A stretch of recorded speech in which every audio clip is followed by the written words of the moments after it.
Hi everyone, welcome to StudioJake. I, of course, am your host, Jacob Airy, and I got some really cool stuff that I'm going to talk about with you today. It's going to be a lot of fun. So if you see me working my computer screen, I only have one computer. I don't have any fancy, three-computer system gadget thing like a lot of these other podcasts. It's pretty much just me and what I have on hand at the moment. So I apologize in advance. So if you see me being look this way, look that way, it's just because I'm trying to get everything situated. Today, I have a very special episode. I am going to talk about my favorite literary, comic book, movie, video game character of all time. It is, of course, the Batman. I've got all kinds of really great stuff. This week has been Batman week at my blog. So if you headed over there, you would have to jacobberry.blog, you would have seen all the really cool stuff. By the way, before you head over to my blog, be sure to like this video, click that subscribe button, ring that little bell, because YouTube is doing this weird thing where they're curating your subscription feed so you don't see them in chronological order anymore. So ring the little bell, that way you get notifications when I do live streams like this, slash episodes and whatnot. So anyway, 80 years of Batman. It is the Dark Knight's 80th anniversary. All this week, I have been celebrating him. If you head over to my Instagram, Real Jacob Airy, or my Facebook page, Author Jacob Airy, I've been recommending a graphic novel every day this past week. There will be 6 in all because I started a day late from when I launched it. So definitely check it out. And I just wanted to read what DC Comics wrote on their own website about the Dark Knight. For 80 years, the Dark Knight has stood as a symbol of determination, bravery, and justice to generations of fans. Since appearing in the pages of Detective Comics number 27 on March 30th, 1939, Batman continues to leave his mark in every form of entertainment imaginable, appearing in countless comics, animation, television, films, video games, toys, and other products. He remains the single most popular superhero. This is true. He would not be complete without the iconic gadgets and, of course, the Batmobile, not to mention an unparalleled rogues gallery. Batman is humanity's timeless hero, and he's just getting started. Now, Batman has always been my favorite comic book hero. He's a classic character. He's become a part of American mythology. As such, I just couldn't help but bring it up in this episode. Now, it's been kind of a wild ride through this week. We've really, what's kind of weird to me was I felt like more comic book stores that I know from around here. I live in the LA area, of course. One would think that they would have more Batman-related events. They didn't really, but I wanted to just kind of show off one thing that I did get. So I bought this on last week, and it's the 80th anniversary Batman, 80 years of Batman, the deluxe edition.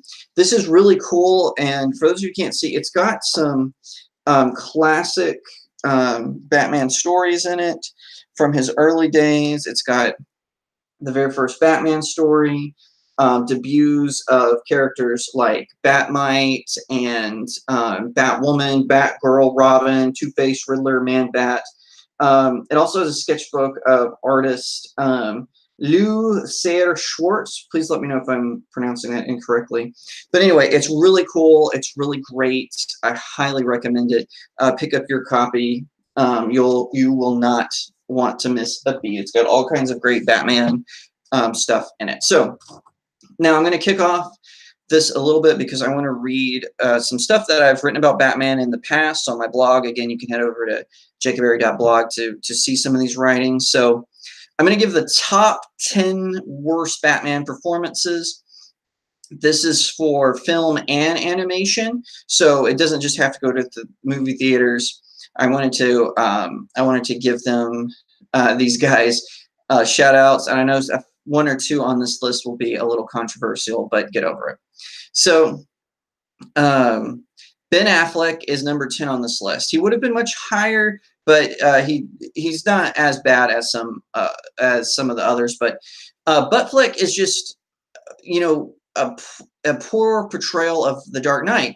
I really feel like Zack Snyder, who's just an awful filmmaker, period, he really didn't know how to portray Batman, so he chose to do it and kind of make Batman more like the Punisher. He broke Batman's no gun rule. There's this really crazy scene where Batman's chasing some of Lex Luthor's men, and he's just mowing them down with a machine gun.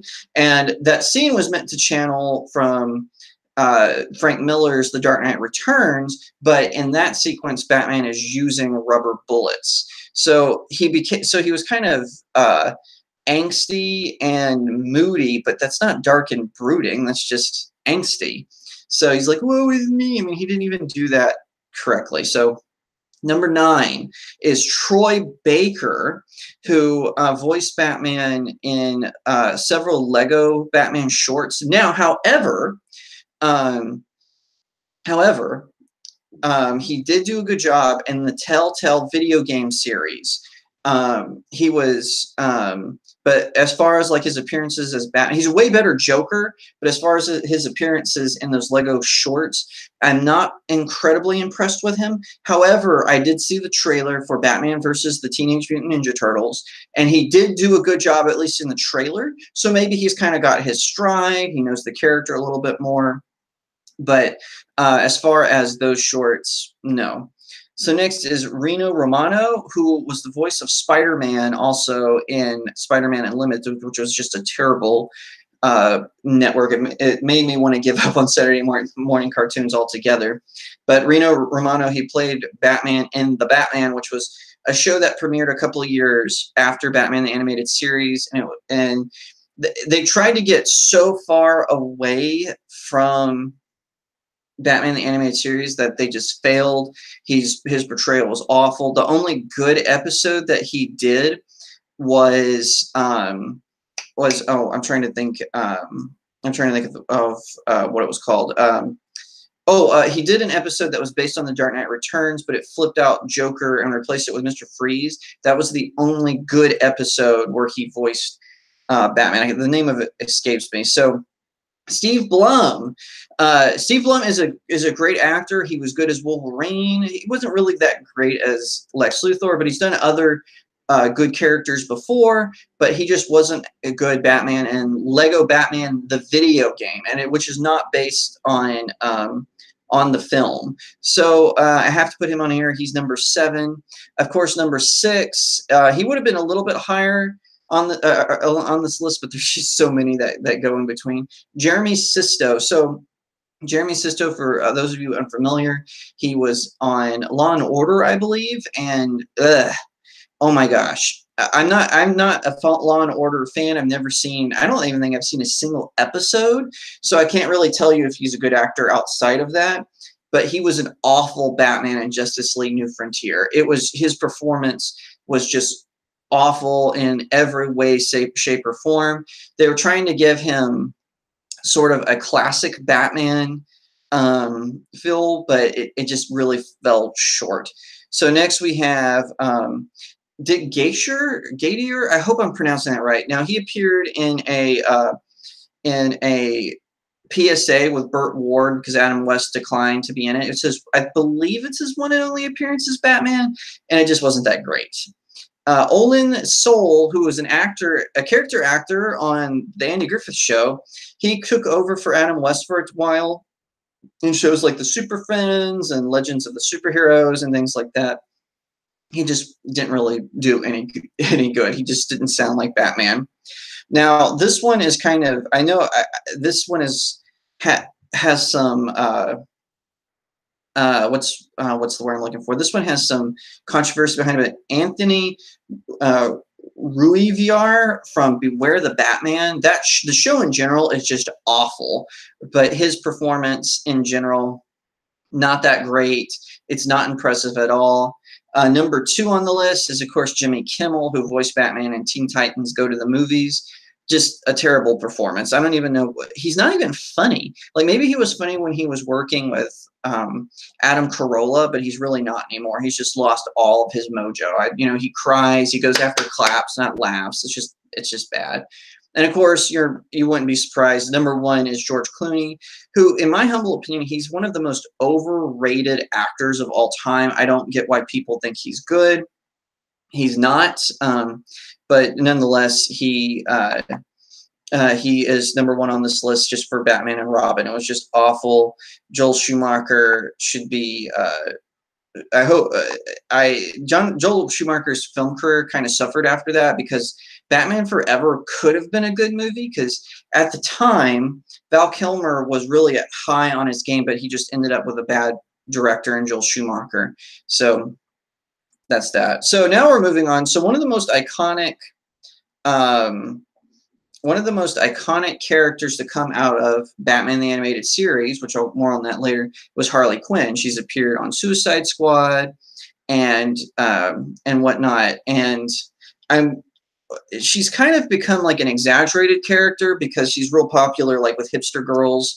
So they tend to like just kind of plaster her on the stuff where it's not really necessary. I mean, she's great in Suicide Squad comics and whatnot, the Secret Six and all that. I'm not really impressed with Heroes in Crisis, but I wanted to give a list of, besides the original Harley Quinn, I wanted to, because she's definitely one. I wanted to give some of the ones I didn't like and some of the ones I do like. So Jenny Slate in the Lego Batman movie, the theatrical one, awful. Jenny Slate just is a bad actress. I don't know why people have her on. I mean, I guess she was fine in Parks and Rec, but come on, seriously, she's not that great. Up next is Megan Strange, who I believe only had one appearance in Batman the Brave and the Bold, which was meant to be kind of a throwback show to the 60s and 70s. Her voice is like freaking nails on a chalkboard. It's just bad all the way around. And Melissa Rauch, who is great on The Big Bang Theory, she voiced Harley Quinn in Batman and Harley Quinn, which was kind of designed to look like Batman the Animated Series.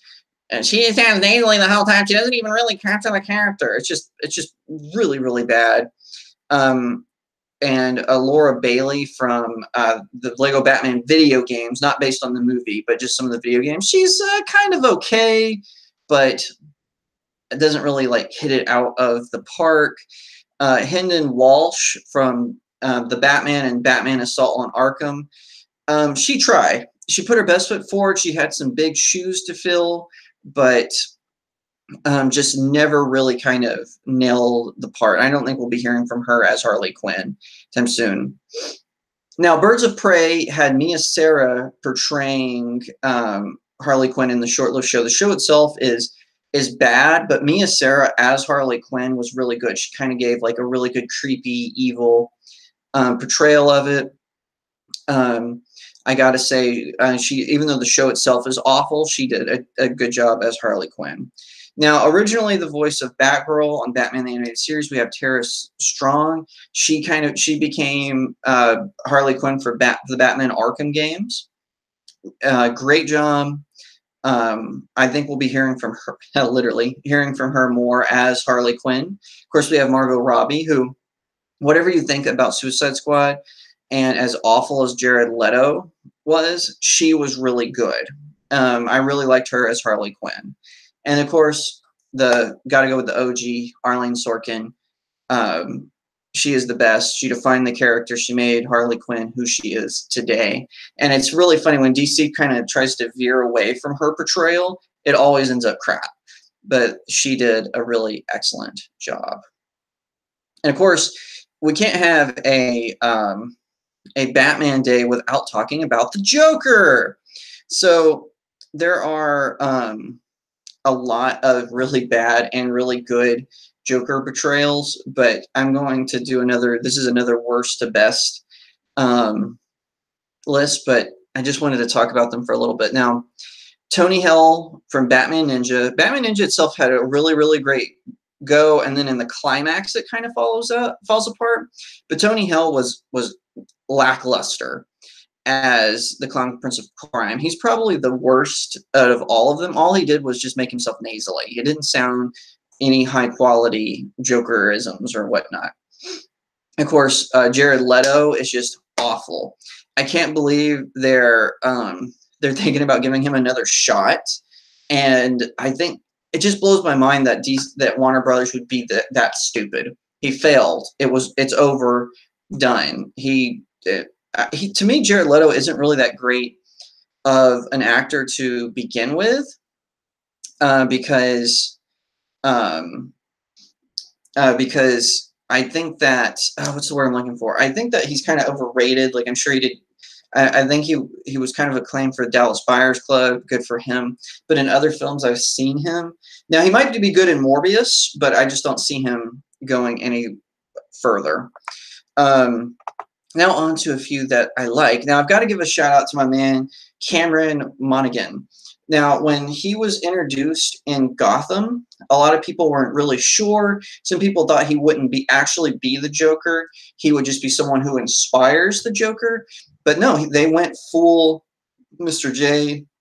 First, he played Jerome Valeska, who is the Joker who gets his face turned off. He was kind of the Joker of the Scott Snyder era, very violent, and Grant Morrison, the Morrison Snyder era, just a raving psychopathic killer who's really crazy. One of my favorite scenes of him playing Jeremiah is, of course, you've got to go with this. There's this scene where the Penguin gets sent to Arkham Asylum, and the show hadn't really been in Arkham in a while. And so the Penguin, he's just kind of sitting all sad, and he's like, "I'm all alone." And then you hear this voice say, "Oh, you don't have any friends? I'll be your friend." And then he appears on the screen with all his scars, and then he gives out the famous Joker laugh. And of course, they transition into Jerome Valeska, who is more the Denny O'Neil, Neil Adams sort of Joker, who's more cold, calculating. Excellent, good job. And I'm also going to shout out Jack Nicholson, who's great in Batman. He did a fine job as the Joker, and I just really want to give him a shout out. I won't say he's a best or worst, but he's definitely good. He's definitely had it down. And of course, tied for first place in my mind will always be Mark Hamill and Heath Ledger. The two of them were just blow away amazing. I wish that he would have, for Mark Hamill's case, I wish that he would have brought that same charisma into Luke Skywalker. Not to say that makes Luke Skywalker the Joker, but just when I wish he just would have told Rian Johnson, another director hack, to screw himself and just had played Luke Skywalker with all the seriousness and passion that he does the Joker. And Heath Ledger, he died too young. Now, these are just rumors, but the rumor was Nolan's Batman series was originally supposed to be 5 films, and at least 3 of them were supposed to be Joker-based. But Heath Ledger's death and the incoming of the Snyder/Whedon universe kind of destroyed any hope we saw of getting a good another good Batman Joker face off, if Jared Leto is any indication. So this list is really important to me. This is another Batman the Animated Series. No one can deny its influence. It had an influence on DC Comics, on Saturday morning cartoons, numerous childhood and pop culture. It's beloved. It's created by Paul Dini and Bruce Timm. A lot of people don't realize this. It originally appeared on Fox Kids, and because Fox had like some weird TV deal, which is also why Gotham is able to appear on Fox. They had some sort of weird deal with Warner Brothers where they had some sort of television stake into the show. So it moved to Kids WB towards the end of the 3rd season, and then of course it transitioned into the Adventures of Batman and Robin, and later it became the New Batman Adventures or the Batman Superman Adventures, depending on who you talk to. It had Mark Hamill as the Joker, Arlene Sorkin as Harley Quinn, Ephraim Zimbalist Jr. as Alfred, and of course Kevin Conroy as Batman. So without further ado, top 10 episodes. Number 10. You've got to go with the pilot on Leather Wings. Batman faces off against Man-Bat, a monstrous version of himself. Number 9, Heart of Ice. They took a 60s era cheesy Arkham inmate in Mr. Freeze, who was originally called Mr. Zero, and made him a cold-hearted scientist bent on revenge. This episode actually won a Daytime Emmy for Outstanding Writing in an Animated Program and revamped that character for years. It even affected the comic books. Up next, two-part episode, Robin's Reckoning. It was a new version of the origin for Dick Grayson, but they stuck to the influence of Batman Year 3, which at the time was kind of the standard Robin origin before Dark Victory came out. And of course, later All-Star Batman and Robin, the Boy Wonder. Up next, I Am the Night, which is Commissioner Gordon. He gets wounded on the day of the anniversary of Bruce Wayne's parents' death, and it traumatizes Batman so much he considers giving up being Batman. Number 6 is Old Wounds. Now, this is in the New Batman Adventures. A lot of people consider them separate shows, but they're actually the same show. The only thing that's changed was the artistic form. So Old Wounds, it's Dick Grayson has grown up. He's now Nightwing, and he's telling the current Robin, Tim Drake, about why he and Batman fell out. Fantastic story. Of course, we have Shadow of the Bat, which is the origin for Batgirl on this. This one took a totally left turn when it came to the origins for Batgirl, and it features her becoming the character, or Barbara Gordon becoming the character, because Two-Face frames Commissioner Gordon and tries to set up his own puppet commissioner. Number 4, another one in the New Batman Adventures version of the show, Mad Love, which tells the origin of Harley Quinn. It's really fantastically well written, and no other origin for her has really ever come close. Number 3, we have Christmas with the Joker, which is the first appearance of the Joker on the show. It featured Batman and Robin as the Clown Prince of Crime takes over Gotham's airwaves and immediately starts destroying the city. Number 2, we have Trial, which is the story of the Arkham inmates taking over Arkham Asylum and setting a trap for Batman, capturing him and the DA that replaced Harvey Dent, Janet Van Dorn, and she hates Batman, but she has to defend him in this bizarre trial. And my favorite episode is Almost Got Him. This is kind of controversial. I had a few people say Heart of Ice should have been moved up, or I'm the Night, or they should have thrown in the Scarecrow episode. But this one is actually my favorite. It's Poison Ivy, the Penguin, Killer Croc, Two-Face, and the Joker, and later Catwoman. They all tell stories about how they almost got Batman. It's really well written. If any of them deserved an award, it was this one. This one was fantastically done.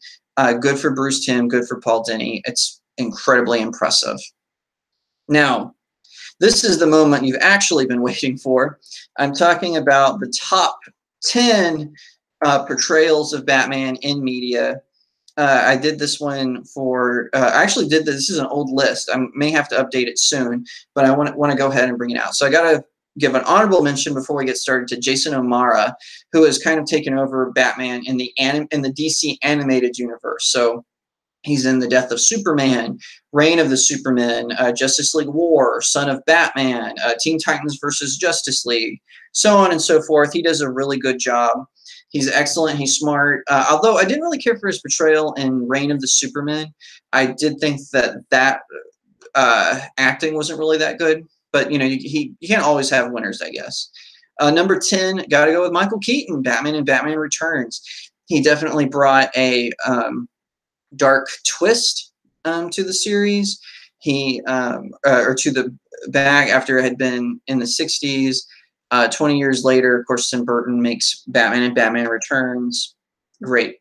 Okay, Bruce Thomas. He was Batman in a series of OnStar commercials that aired after Batman and Robin, and people were like, "Oh, these commercials are actually better than the movie." So a lot of people have like taken old recordings of them and merged them into a little short film. Now, I'm actually going to dispel a myth, and this myth is actually mentioned on my blog because I didn't know it at the time. But so in Birds of Prey, in the pilot episode, there's this sequence where you see Batman and Catwoman. And forever, people thought it was Bruce Thomas who was playing Batman in that sequence, coming right off the OnStar commercials. That actually isn't true. He at a Comic-Con, I believe last year, he actually said that wasn't me. I don't know who it was. And so now there's like this big mystery of everyone trying to figure, because he's not credited in the credits, kind of like the guy who actually portrayed Joker in the pilot. He got voiced over by Mark Hamill, and it ended up that they gave credit to Mark Hamill. So no one really, I think they figured it out now, but for a while people didn't know who it was. Number 8, Dietrich Bader, who was Batman in Batman the Brave and the Bold, and in Justice League Action, I believe is the name of the movie. It's more of a kid-friendly film. I didn't actually care for Batman the Brave and the Bold. It's kind of fun, but it's not really, that really good show. It's just Batman teaming up with different members of the Justice League and Teen Titans and whatnot. However, he did do an episode called Chill in the Night, which featured the Spectre and the Phantom Stranger, and they send him on a path of self-discovery, and he sees his origins, and Reese sees them, and he gets to confront Joe Chill. And this is probably one of the best episodes of that show. Now, this is another controversial one, but number 7 is Val Kilmer. He's part of Batman Forever, and while the movie itself isn't that great, I don't fault Val Kilmer. And I know, again, I know this is kind of controversial, but Val Kilmer at the time was really high on his game, and even though even though the movie itself is kind of poor, I actually think he does a good job as Bruce Wayne and Batman. You feel free to disagree, obviously. Number 6 is William Baldwin, who was Batman in Justice League Crisis on Two Earths. It's actually one of my favorite Batman films. It's an adaptation of JLA Earth 2, which is the Justice League meeting evil versions of themselves in another universe. Number 5 is Will Friedle, who of course was Batman in Batman Beyond, which is a futuristic continuation of Batman the Animated Series. I didn't like the first couple episodes in the first season. I really, you always think of Will Friedle as kind of a non-serious actor, but he actually did a pretty good job with the show. And of course, now he went on to voice Bumblebee in Transformers: Robots in Disguise, and Star-Lord in the Guardians of the Galaxy Animated Series. Does a great job. Number 4, I have to do this. He's the OG, Adam West, one of the very first live-action Batman. He passed away recently, and even though the show itself is cheesy, campy, I get it. He did bring Batman back into the fold, back into pop culture. Batman had kind of been slipping, and comic books were kind of waning during the 60s, but he almost single-handedly kept Batman afloat. Number 3 is Bruce Greenwood, who's Batman and Batman Under the Red Hood and TV's Young Justice. He brings a cold, calculating, untouchable Batman with a lot of experience into the field, and I think that it's really good. It's a shame Bruce Greenwood is kind of older, because he actually would make a good Batman. I think he would as an actor. Number 2, Christian Bale from the Dark Knight trilogy. Everyone knew this. I know I'm probably shocking, but you won't be so shocked when you see number 1. The Christopher Nolan series is fantastic. It's one of the best comic book based films, all of them. Batman Begins, The Dark Knight Rises. I know Dark Knight Rises, some people weren't really happy with some of it. Don't care. I thought it was good. He gets a spot on this list. Number 1, Kevin Conroy, baby. He has been in Batman the Animated Series, all the spinoffs there. Justice League Unlimited, the films, Justice League Doom, and Batman Gotham Knight. One interesting thing about Batman Gotham Knight is it's actually set in between in the absent year between Batman Begins and The Dark Knight. And it is considered canon. Warner Brothers considers it canon. So he actually is technically part of the Dark Knight trilogy, which I think is pretty cool. I hope he never retires. He's kind of, a couple of times he said he would, but I don't think so. I think we'll see more of him in the coming years. So one final note before we close this thing is, so Batman, or I should say Detective Comics number 1000 has been released this week. This is the original one. landmark issue. Its cover is by Jim Lee, and it's look at this. It goes all the way around. This one is, and it's impressive. And even Kevin Smith, who I despise, I crap on him all the time in Studio Jake and on my blog. He's just an awful filmmaker. He did that one good film, that one good time, and all of his other films are awful. Anyway, he had a run on Batman for a while. A few people have told me Green Arrow is good. Whatever. But he does have a really good, because he talks, everyone remembers this version of Batman. This is that outfit, of course, is made popular during the Neil Adams era. I did like that story. Kevin Smith did a good job. And this thing is just loaded with some Batman VIPs besides Kevin Smith. Scott Snyder and Greg Capullo reunite for a short. Kevin Smith is partnered with Jim Lee, Paul Dini with Dustin.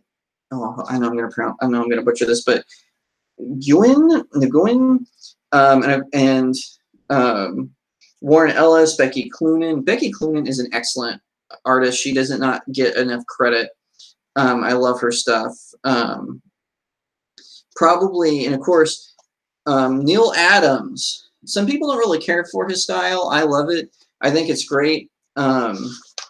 He partners with Christopher Priest, and of course, at the end, we've got Tom King, and look who they teased there at the very end. Arkham Knight. I'm not spoiling anything, don't worry. But I'm sorry, that's Peter J. Tomasi. That's my bad. Not Tom King. But check out this by Jason Faubeck. This is some high class art. I mean, they really pull out all the stops for this event. I'm really glad, because sometimes they don't. We've got James Tynion in here, but definitely. Oh, even Brian Michael Bendis, who's doing the run, he's got an appearance in here with Alex Maley doing his art. So they have several variants of this, because we can't just have one good one anymore, and they have a bunch by different artists. I decided to get Steve Rude's cover. Steve Rude, of course, did a lot of work with Batman Black and White, and one really great one called Batman the Architect. This one is Batman. I love his muted style. To me, it matches the tone of Batman so well. So this is the variant I got. I'm going to try to collect them all, but like I said, funds are limited, so I get one at a time, and I went with, or excuse me, two at a time. So I went with the Steve Rude variant. Of course, he's great with Nexus and a ton of other stuff, but I always like how he draws Batman. He definitely can nail the classic kind of Batman feel. So that's all the time we have for today. I hope you enjoyed this talk. Thank you so much for watching. Once again, subscribe to Studio Jake, like this video, share it out, ring the little bell so you get notifications about me. If you'd like to follow more of my stuff, be sure to check me out on Twitter at RealJacobAiry. Instagram is RealJacobAiry as well. Facebook is author Jacob Airy, and of course, check out my blog, jacobairy.blog. And if you have more after reading all this Batman stuff, be sure to pick up your copy of my fantasy novel, The Seven Royals, All Good Things. It takes your favorite fairy tale characters and brings them back where they belong in the realm of fantasy. That's all the time I have for today. Thank you so much for watching. I'll see you next time right here on Studio Jake.